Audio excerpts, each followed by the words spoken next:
everybody, it's Dana Brigman, and I wanted to start doing a few live videos here where we can talk about some training topics and behavior topics that seem to be the pretty common themes, right?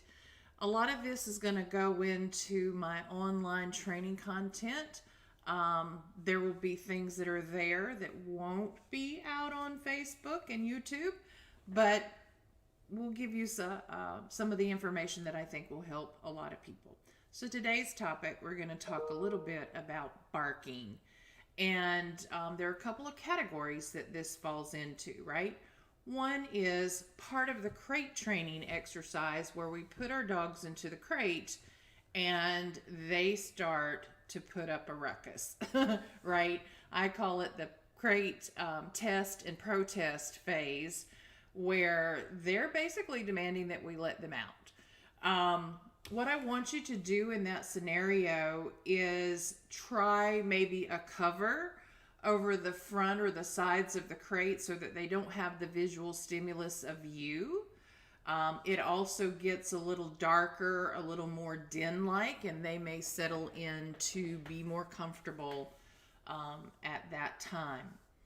A mistake that I see quite often is that people will use the crate only when they're going to bed or only when they're leaving the house. And the only when they're leaving the house can be a trigger for your dogs to perhaps think about, oh, maybe I need to start displaying some separation anxiety because every time they put me in here, they leave. And then nobody's there to deal with the barking and the howling, and they really can work themselves into a frenzy. So we need to practice putting them in the crate while we're home. For me, that means I feed them while I put them in their crate for feeding.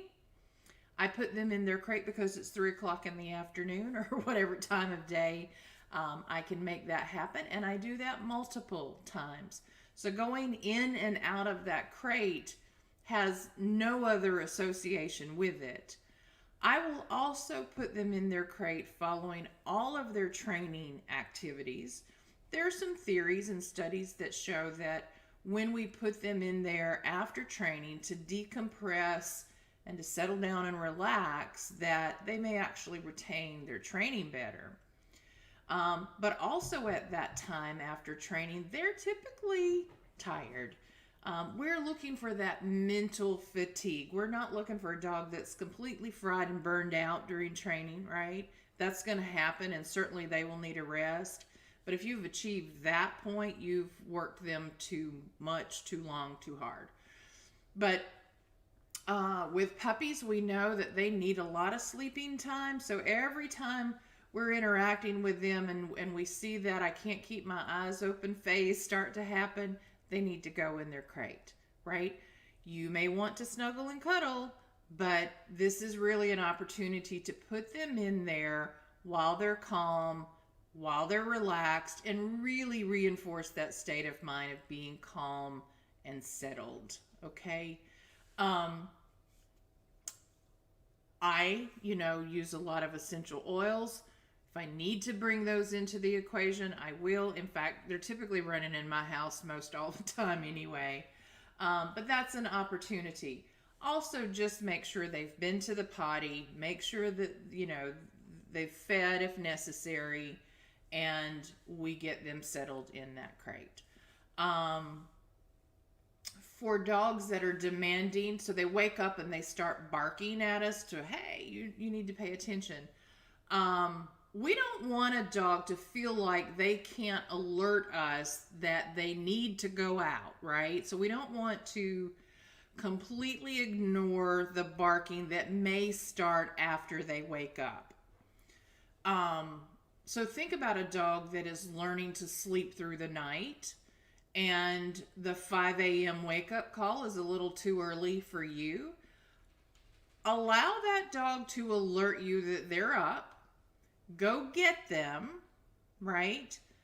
Leash them up, escort them out to the potty spot, rain or shine, get the business done, and then very quietly, with no fanfare, escort them back to their crate. There is no water break. There is no talking to them, no food, no toys, no real engagement. Business done, night-night puppy. And you go back to bed or whatever, right? So a lot of people get really frustrated because the puppy wakes them up way too early on the weekends. This is how you begin to solve that, right? Meaning we get up, we do what we have to do, and we're going back to bed until I come back to get you. And I will actually use an alarm to help manage that. Meaning, if the puppy is naturally waking up around 4 a.m., for example, I'm going to set my alarm for 3:45. I'm getting up ahead of the schedule. So they hear the alarm, they hear me coming. Every 2 to 3 days, I'm going to delay that alarm by 15 to 20 minutes, right? We're trying to teach a little bladder control and a little patience. And so every 2 to 3 days, it's longer before I show up. So meaning instead of the alarm going off at 3:45, it goes off at 4. And then 4:15, and then 4:30, and then 4:50 or 5:15. And we build our way around the clock until they're waiting on that alarm to show up, or to hear that alarm and us to show up. Again, if they bark because there's a problem, I want them to alert us that they don't feel well, or that they need to go outside, right? But again, that then says march of silence, get it done, night-night puppy, okay? The other time I hear a lot of barking or people complaining is barking at the fence or barking when somebody's at the front door. You have to interrupt that consistently all of the time.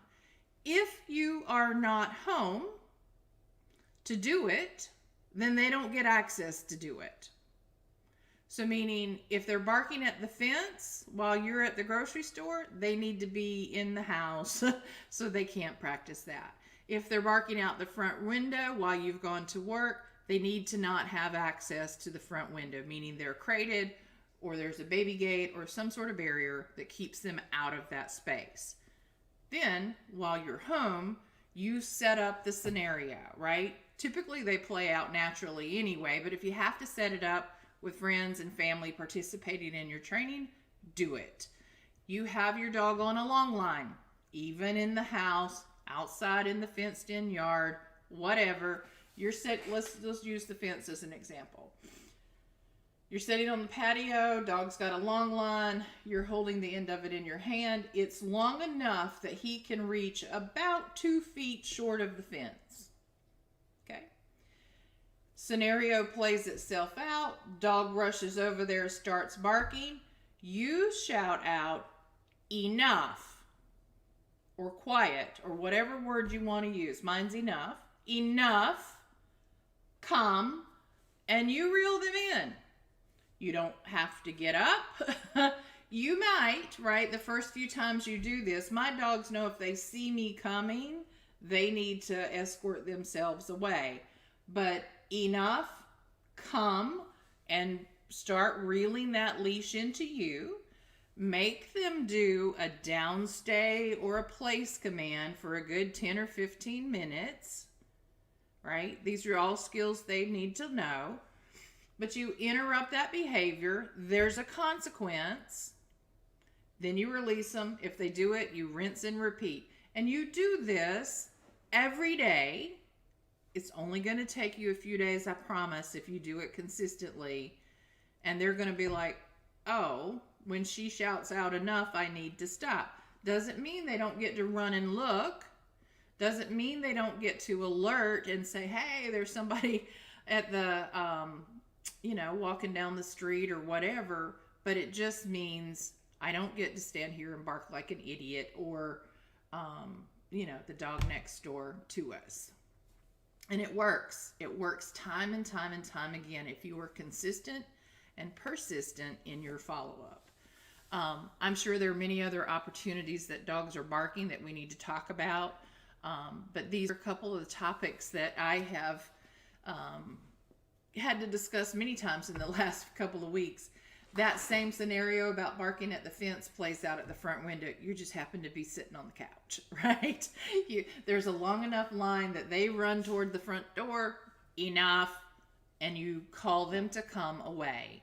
So all of this is about using consistent language and skills, right?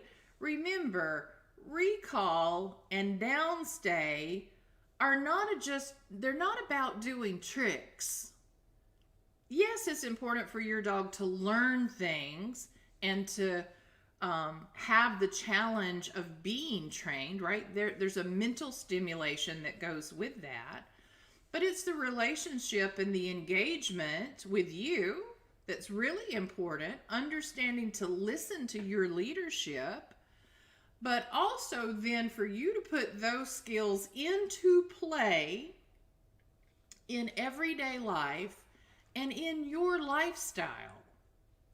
You use those skills as language, maybe sometimes as a consequence, and suddenly we are creating a dog that lives in our lifestyle the way that we will enjoy the most.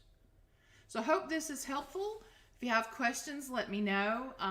I tend not to, when I'm doing these live, not to look at questions here because I'm actually live in a couple of places, but I will come back on to the groups later and respond to any questions you have.